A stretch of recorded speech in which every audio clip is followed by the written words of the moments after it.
SI పలుమార్లు తనపై అత్యాచారానికి పాల్పడ్డాడని ఓ ప్రభుత్వ వైద్యురాలు ఆత్మహత్య చేసుకోవడం మహారాష్ట్ర సతారా జిల్లాలో కలకలం రేపింది. ఓ సాఫ్ట్వేర్ ఇంజనీర్ మానసికంగా వేధించాడని బాధితురాలు తన అరచేతిపై సూసైడ్ నోట్ రాసుకుంది.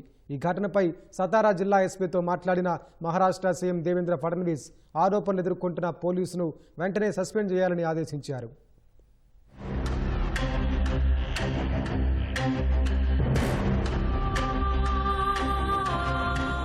మహారాష్ట్రలోని సతారా జిల్లాలో ఓ వైద్యురాలి ఆత్మహత్య ఘటన తీవ్ర కలకలం రేపుతోంది. ఎస్ఐ తనపై పలుమార్లు అత్యాచారానికి పాల్పడ్డాడని ఆరోపిస్తూ అరచేతిపై సూసైడ్ నోట్ రాసుకుని బాధితురాలు బలవన్మరణానికి పాల్పడింది.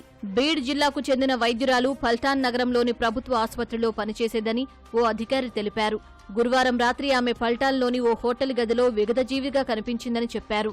పోలీసులు వెళ్లి పరిశీలించగా అరచేతిపై కొన్ని అక్షరాలు గుర్తించారని ఆయన వెల్లడించారు. సతారా జిల్లా పోలీసు విభాగానికి చెందిన ఎస్ఐ గత 5 నెలలుగా తనను వేధిస్తున్నారని మృతురాలు ఆ నోట్లో పేర్కొన్నారు.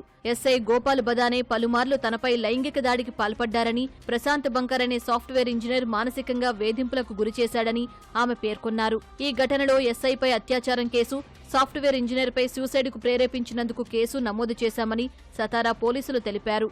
మృతురాలి సూసైడ్ నోట్ ఆధారంగా దర్యాప్తు చేస్తున్నామని వెల్లడించారు.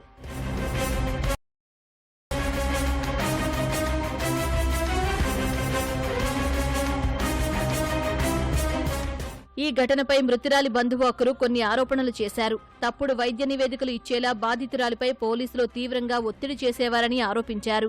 నకిలీ పోస్టుమార్టం రిపోర్టులు, రోగి లేకపోయినా ఫిట్నెస్ రిపోర్టులు ఇచ్చేలా ఆమెపై ఒత్తిడి తెచ్చారని చెప్పారు. వీటిపై జులైలోనే ఎస్పీ, డీఎస్పీకి బాధితురాలు ఫిర్యాదు చేసినా ఎలాంటి చర్యలు తీసుకోలేదని ఆయన ఆరోపించారు. ఈ అంశంపై మాట్లాడతానని డీఎస్పీ చెప్పిన తర్వాత ఫోన్ కూడా చేయలేదని బాధితురాలి బంధువు తెలిపారు.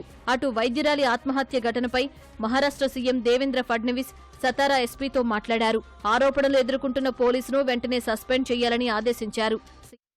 మేరకు ఎస్ఐ గోపాల్ బదానేను ఎస్పీ సస్పెండ్ చేశారు.